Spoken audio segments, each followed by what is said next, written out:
En la Brit Hadashah encontramos un pasaje en el cual una mujer es sorprendida en el acto de adulterio, a lo que los fariseos y escribas le traen a Yeshua a esa mujer, pero nadie pudo tirar la primera piedra. Yeshua tampoco la condenó. Vamos a leer este pasaje. Juan 8 del 3 al 11. Entonces los escribas y fariseos le trajeron una mujer sorprendida en adulterio y poniéndola en medio le dijeron: Maestro, esta mujer ha sido sorprendida en el acto mismo de adulterio, y en la ley, la Torá, nos mandó Moisés a apedrear a tales mujeres. ¿Tú pues qué dices? Mas esto decían tentándole para poder acusarle. Pero Yeshua, inclinándose hacia el suelo, escribía en tierra con el dedo. Y como insistieran en preguntarle, se enderezó y les dijo: el que de vosotros esté sin pecado, que sea el primero en arrojar la piedra contra ella. E inclinándose de nuevo hacia el suelo, siguió escribiendo en tierra. Pero ellos, al oír esto, acosados por su conciencia, salían de uno en uno, comenzando desde los más viejos hasta los más postreros, y quedó solo Yeshua y la mujer que estaba en medio. Enderezándose Yeshua y no viendo a nadie sino a la mujer, le dijo: Mujer, ¿dónde están los que te acusaban? ¿Ninguno te condenó? Ella dijo: Ninguno, Señor. Entonces Yeshua le dijo: Ni yo te condeno, vete y no peques más. Este acto que fue realizado por Yeshua no significa que él abolió la Torá. Anteriormente pudimos constatar cómo Yeshua indica que él no ha venido a abolir los mandamientos, o sea, la Torá ni los profetas, sino a cumplirla. No propiamente en el sentido de que la Torá tuviera un fin en los días de Yeshua, sino que establece que ni una jota ni una tilde serían removidas hasta que todo lo que ha sido profetizado en las escrituras se cumple. ¿Qué nos dice la Torá con respecto a lo que Yeshua hizo en este escenario de la mujer encontrada en adulterio para poder sojuzgar su actuación? Entonces miremos. Levítico 20:10. Si un hombre cometiere adulterio con la mujer de su prójimo, el adulterio y la adúltera indefectiblemente serán muertos. En Deuteronomio 22 del 22 al 24 dice: si fuere sorprendido alguno acostado con una mujer casada con marido, ambos morirán. El hombre que se acostó con la mujer y la mujer también. Así quitarás el mal de Israel. Si hubiese una muchacha virgen desposada con alguno, y alguno la hallare en la ciudad y se acostare con ella, entonces los sacaréis a ambos a la puerta de la ciudad y lo apedrearéis y morirán. La joven porque no dio voces en la ciudad, y el hombre porque humilló a la mujer de su prójimo. Así quitarás el mal en medio de ti. Entonces, leamos y analicemos un poco este contexto. Juan 8 del 3 al 11. Notemos que los fariseos, lo primero que vemos es que no llevan al hombre. Entonces, ¿cómo se va a juzgar a una mujer sin el hombre? Ahí dice que ambos serán juzgados y ambos deberán morir. ¿En dónde está el hombre adúltero? El hecho de que no se hace mención de él en la historia nos lleva a determinar lo siguiente: conozco, oh Jehová, que tus juicios son justos y que conforme a tu fidelidad me afligiste. Sea ahora tu misericordia para consolarme conforme a lo que has dicho a tu siervo. Vengan a mí tus misericordias para que sirva, porque tu Torá es mi delicia. Por lo tanto, hubiera sido justo de parte de Yeshua indicarles a los presentes que podían apedrear solo a la mujer adúltera. No. Sin duda, lo más justo hubiera sido traer tanto a la mujer como al hombre para poder emitir un juicio, ¿cierto? Amén. Pero esta actitud de Yeshua nos permite ver la aplicación de la Torá al mostrarle a los presentes un juicio justo, dándole una posición principal a la Torá en vez de transgredirla. Ahora, otra cosa, Yeshua no podía emitir estos juicios porque él no era parte del Sanedrín, ¿sí? Es otra cosa que no se dice aquí. Entonces, lo trajeron simplemente, se la llevaron simplemente para poder caerle encima y decir, vea, para tentarlo. Él no podía, y si hubiera emitido un juicio aquí, no hubiera sido acepto, porque estos juicios únicamente los podía dar el Sanedrín. Ese Sanedrín no tenía ninguna legalidad. Era una cuestión impuesta por Roma. Sacerdotes puestos por Roma, un sacerdocio comprado a Roma. Ellos tenían una autoridad legal, básicamente. Y yo pienso que en ese momento, Yeshua, como hijo de Dios, hubiera podido. Por eso ve que él tuvo tantos inconvenientes con los fariseos, y lo trataron de blasfemo, porque él perdonaba pecados, hacía milagros, decía que era el hijo de Dios. Todo lo que él dijo cuando en su ministerio, ¿no? Él en ese momento inclusive la perdonó, dijo, vete, ya. Inclusive muchas veces cuando él sanaba, ni siquiera dijo, eres sano, no, eres salvo, vete, ya eres salvo, porque él es la Torah viviente. Entonces yo ahí sí me quedo pensando, dijo que él podía emitir un juicio o no lo podía emitir, hermano Víctor. ¿Por qué? No, él era la Torah viviente. Una cosa es la divinidad de Yeshua y otra cosa es lo que tiene que hacer como Mesías. O sea, hay que apartar las dos cosas completamente, ¿sí? Porque el Mesías debía ser completamente hombre, ¿sí? Hombre. Otra cosa es que él, por su calidad divina, pues pudo, a través de su sacrificio, redimirnos completamente a nosotros, ¿cierto? Porque él se dio como cordero por una vez y para siempre, ¿sí? Esa es la divinidad de Yeshua como tal, pero él en su condición humana no podía transgredir nada de la Torah ni podría dar juicios aquí porque no es el tiempo, ¿sí? Él después de los 1000 años va a resucitar a todos los seres humanos que alguna vez estuvieran sobre la faz de la tierra. ¿Para qué? Para hacer un juicio justo. Entonces ahí sí se va a dar el juicio, ¿sí? Pero antes lo único que hay es misericordia. O sea, él no puede dar un veredicto de muerte, ¿sí? Eso no le corresponde a él. ¿Por qué? Porque todavía está aquí como humano, ¿sí? Él todavía no tiene esa función de ser el rey justo, pues, o de ser el juez, ¿sí? Eso va a ser después.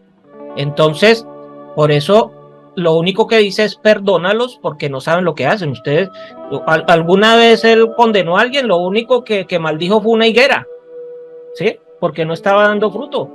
Pero aparte de eso, que yo sepa, él contra nadie habló nada, hablaba era contra los fariseos, pero no por su condición de fariseos, sino por la condición de las takanot, o sea, porque estaban transgrediendo la Torah, ¿sí? Entonces, tenemos que tener muy claro eso. O sea, Yeshua no era su función de ser juez. Ahora, independientemente que el Sanedrín fuera o no puesto por Roma, pues en realidad el Sanedrín es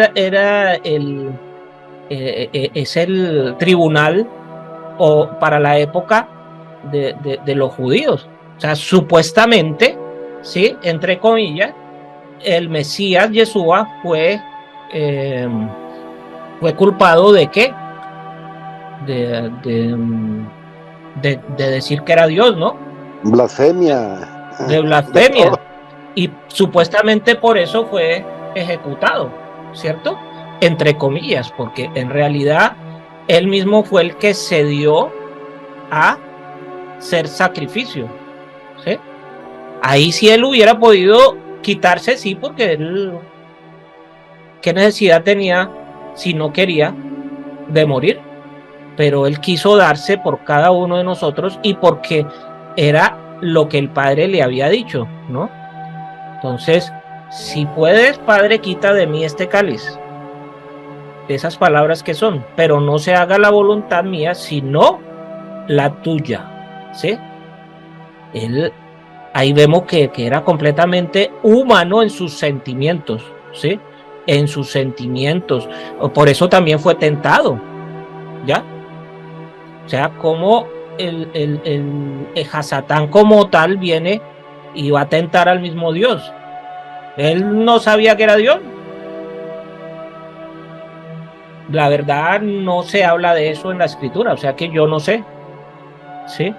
No sé si él lo sabía o no, pues dice que es el padre de la mentira Hasatán y él debe saber mucha Torah y se la sabe la Torah de Beaba.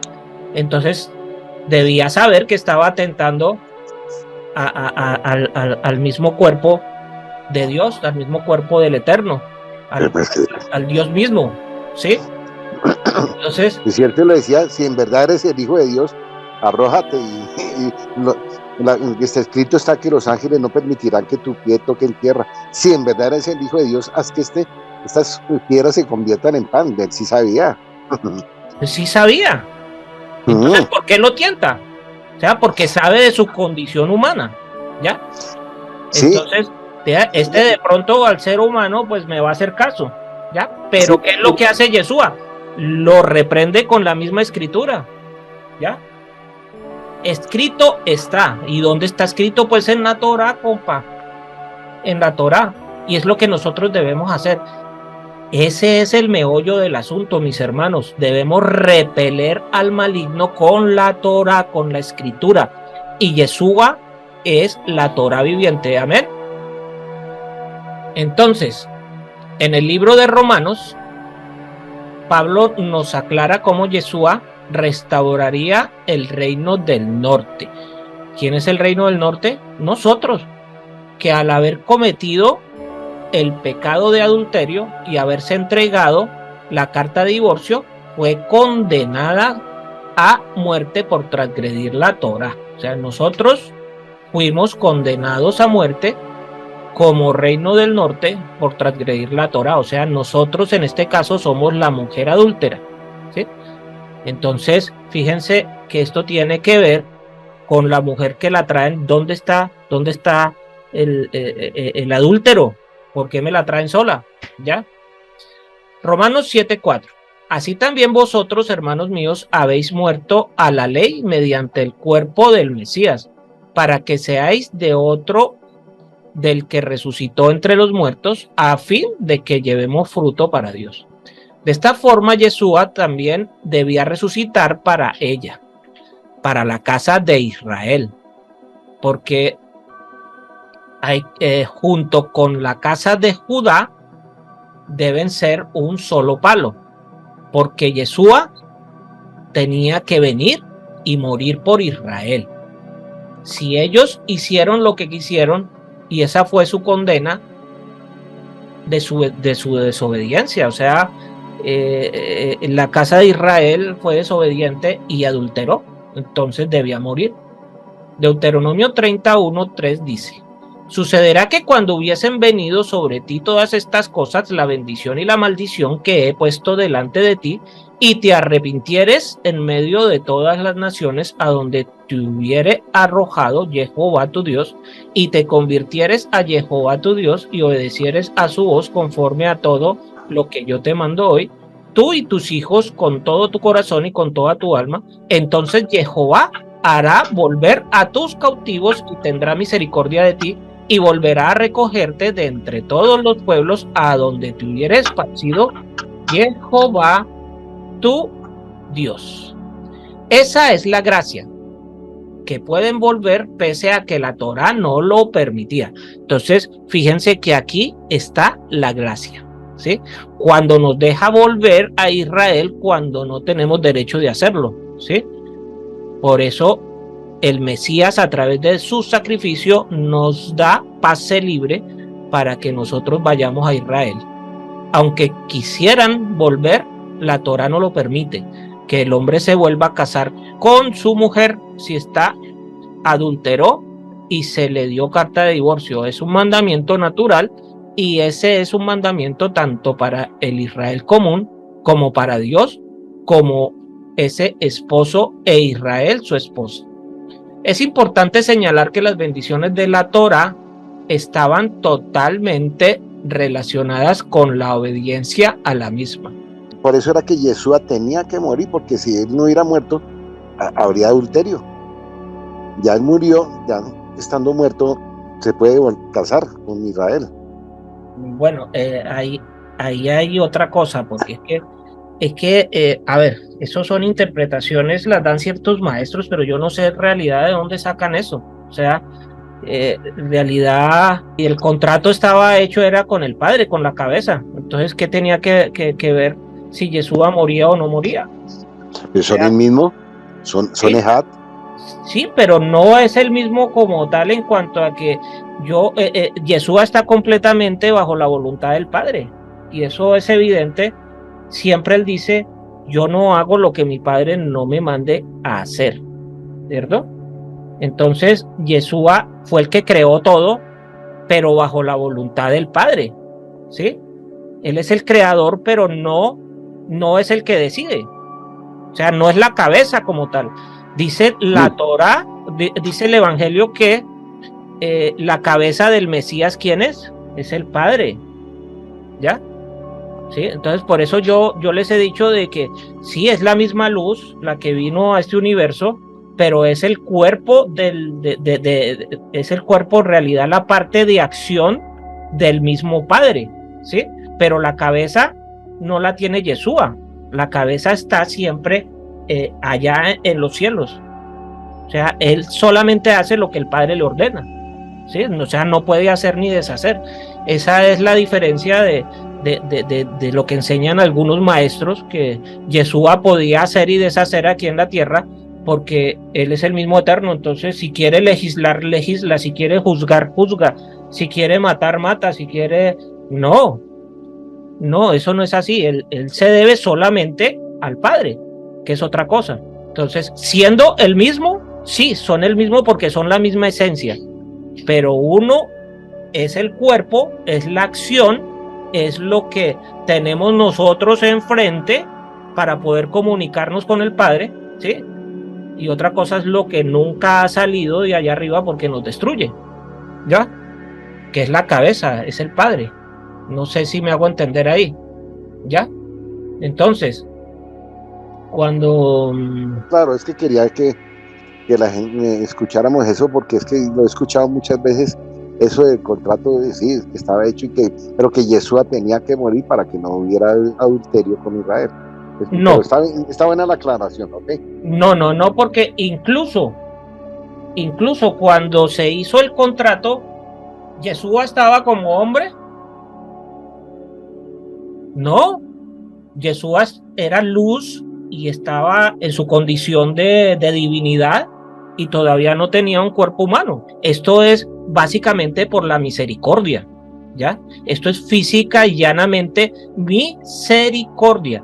Tenía que morir simplemente por la sangre. Entonces, por la sangre sí somos perdonados, y la mujer adúltera que somos nosotros, con esa sangre del sacrificio somos lavados y somos limpiados, ¿ya? Y por eso sí podemos volver al Padre, ¿ah?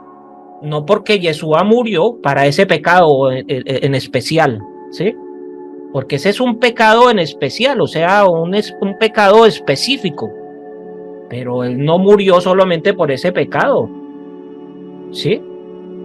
Él murió por todas mis transgresiones, por todo, absolutamente por todo lo que he hecho. Y yo no solamente he adulterado, he robado, he mentido, no he honrado a padre y madre, ¿ya?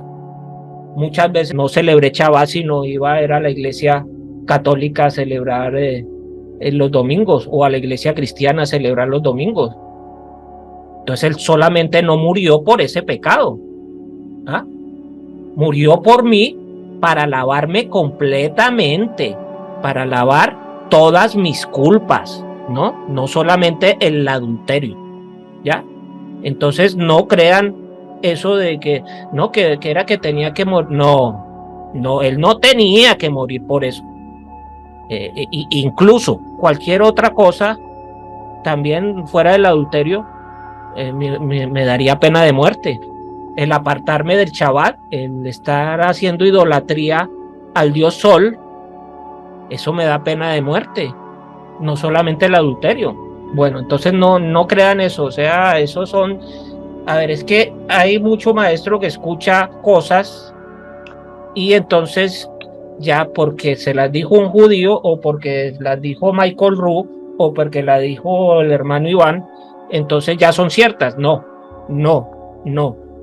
La Torá, la escritura, es lo que dice que es cierto y que no es cierto. Esta cuestión de que él tenía que morir, o sea, no tiene asidero en Torá.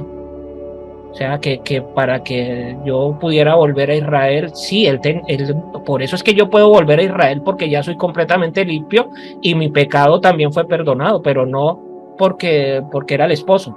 No tiene sentido. Recordamos esta frase cuando nuestro Mesías dijo: oíste que fue dicho, pero yo digo. El mensaje era para aclarar una mala interpretación de las enseñanzas de Moisés y seguido de: pero yo os digo, explicando el verdadero mensaje conforme a la Torá dada por Jehová. Como sabemos, Yeshua es la Torá viviente, el camino, la verdad y la vida. Él tenía la interpretación sin levadura de la Torá, sin levadura. Ojo con eso.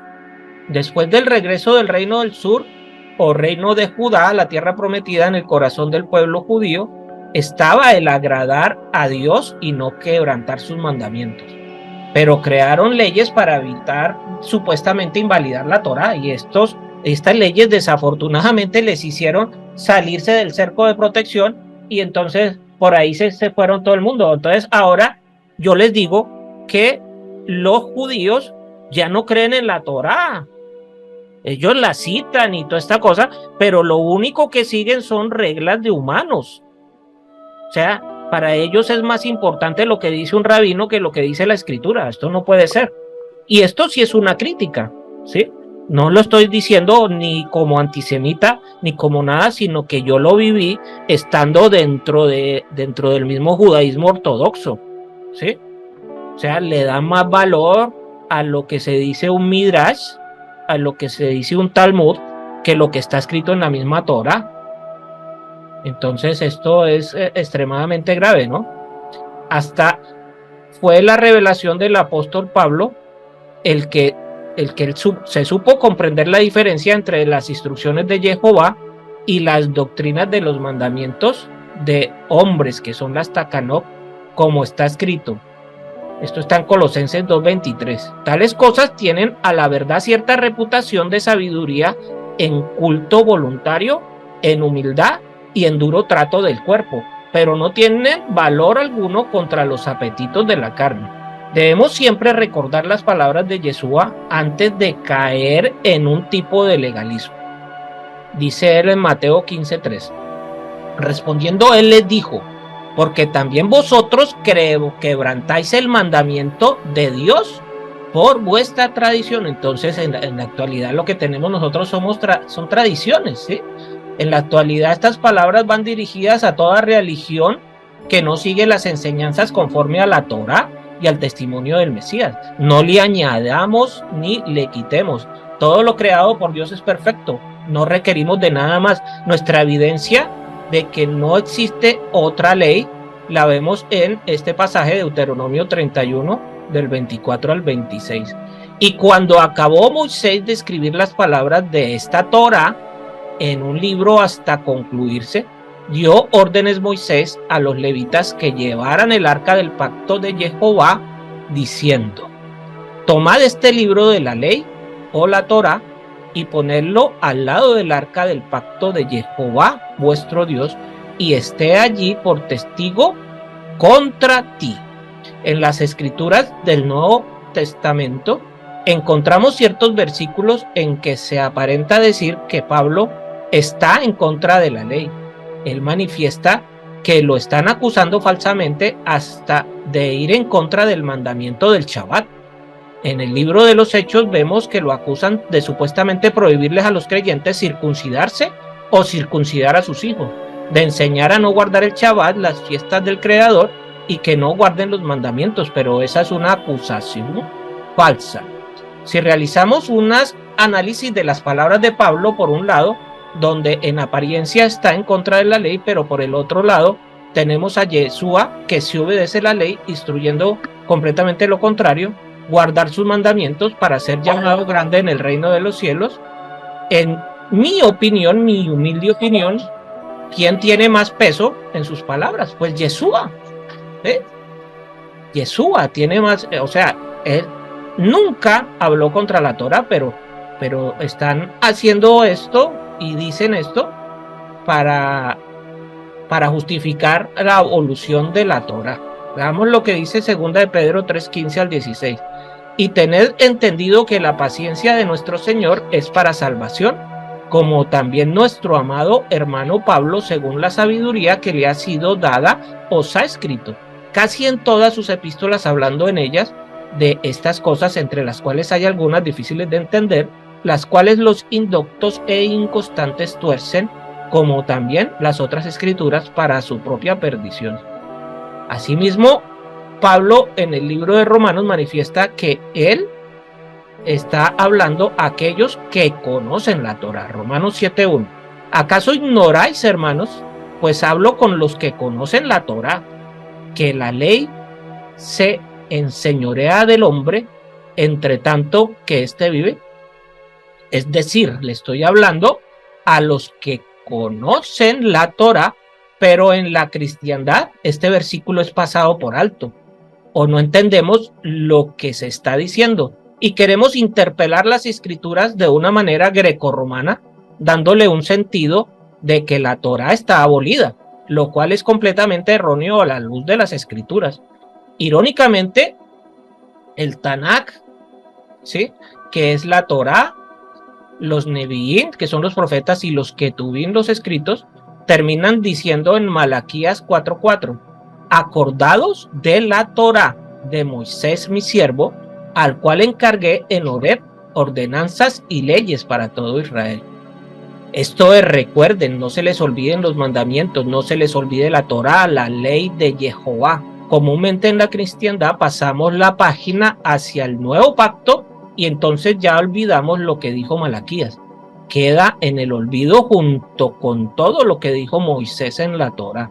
Debemos comprender el contexto del Dios del Antiguo y del Nuevo Testamento, si existiera un nuevo y un antiguo, porque ya sabemos que es una sola, desde Génesis hasta Apocalipsis, ¿ya?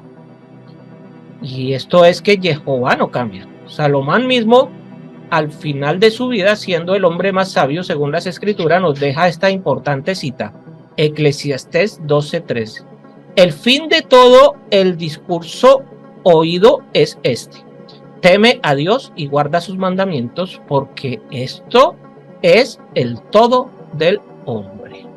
Sin embargo, ahora, miles de años en el futuro, nos atrevemos a decir que la Torah es atadura y que es una carga para nosotros, yéndonos en contra de las palabras que dijo el hombre más sabio de las escrituras.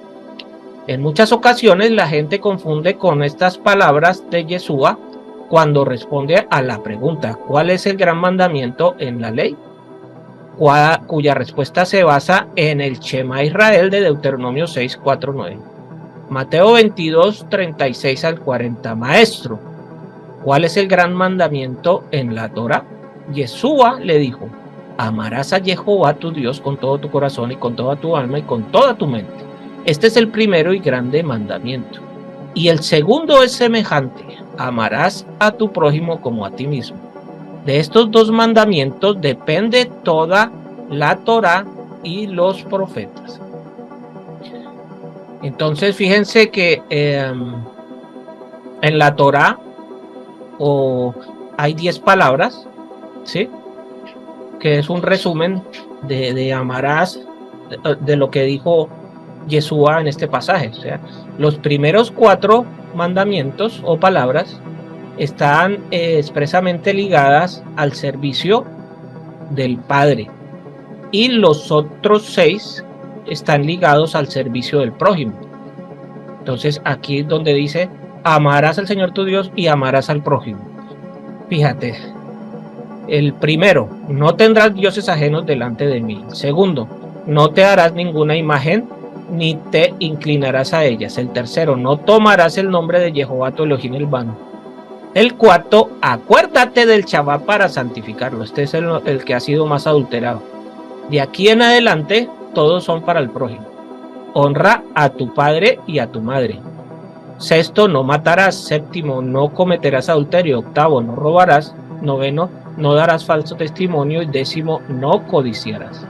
Si razonamos sobre estos conceptos, nos damos cuenta que si guardas la Torá y los profetas, estarás amando a Jehová y estarás amando a tu prójimo. Esto funciona en ambas direcciones, como con referencia a las palabras de Yeshua. Si me amáis, guardad mis mandamientos. Juan 14:15. Primera de Juan 3:24. Y el que guarda sus mandamientos permanece en Dios y Dios en él. Y en esto sabemos que él permanece en nosotros por el Espíritu que nos ha dado. Juan 5:3. Pues este es el amor a Dios, que guardemos sus mandamientos, y sus mandamientos no son gravosos. ¿Qué no son gravosos? Pues son fáciles de cumplir, compa, solo es que le pongas el corazón. Aquí esto no te está diciendo algo imposible. Incluso al final de las Escrituras dice en Apocalipsis 12:17, entonces el dragón se llenó de ira contra la mujer y se fue a hacer guerra contra el resto de la descendencia de ella, los que guardaban los mandamientos de Dios y tienen el testimonio de Yeshua, el Mesías. Como sabemos, esto ocurrirá en el fin de los tiempos, ya que el enemigo se irá en contra de estas personas que guardan los mandamientos de Dios. ¿Por qué?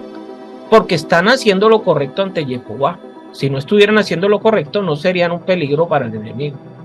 A modo de conclusión, es necesario dejar en claro que la gracia no es algo opuesto a la ley, y que no se trata de que haya que elegir entre la ley y la gracia, sino que la gracia misma tiene la connotación de preservar nuestra vida misma, que es una bendición, así como también lo es la Torá, y que van de la mano dándole pleno significado la una a la otra. Hermano, si cumplo la instrucción, hallo gracia ante los ojos del Eterno. Sí, eso es cierto, sí. Si cumples la Torá, hallas la gracia. Entonces va una ligada a la otra. La Torá es en realidad una muestra de gracia de nuestro Dios y una muestra de agradecimiento, el guardar los mandamientos de parte de nosotros, gratitud por esa gracia que nos ha dado. Y básicamente es misericordia, ¿no? Cuando recibimos una gracia es porque tenemos algo que no nos merecemos, pero sin embargo lo tenemos, ¿sí? Y esa es la gracia que nos da el Padre. Es importante tener muy presente que no podemos ver los mandamientos como una lista de cosas por hacer. O sea, hoy como si fuera una receta, ¿no? ¿Sí? Eso no lo podemos hacer. ¿Por qué? Porque así no tiene mérito. O sea, así nos iremos al mar de fuego porque estamos haciendo algo obligados, ¿no? ¿Sí? En cambio, si los guardamos con amor y por amor a nuestro Padre, la gracia que Él nos da por estar agradecidos por el sacrificio que se hizo por nosotros, no como una obligación o por legalismo. En el libro de Jeremías se nos habla de un pacto renovado en el cual Jehová va a escribir su palabra en nuestros corazones. Eso es gracia. Después de lo que nosotros hicimos, no teníamos un rescate, no teníamos salida, no teníamos salvación, pero Él trajo esa salvación a través de Jesús. Juan 13:35. En esto conocerán todos que sois mis discípulos, si tuviereis amor los unos por los otros. Bueno, con eso terminamos el estudio. Que el Padre Eterno les bendiga y les guarde. Les habló el More Naftali ben Yehuda.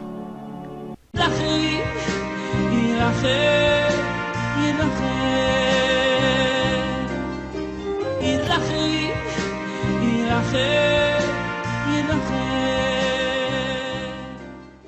Si este estudio te ha sido de utilidad, te invito a suscribirte en nuestras redes sociales de YouTube, Facebook, TikTok e Instagram. Activa las notificaciones, dale me gusta al video y déjanos tus comentarios, inquietudes o sugerencias. Shalom.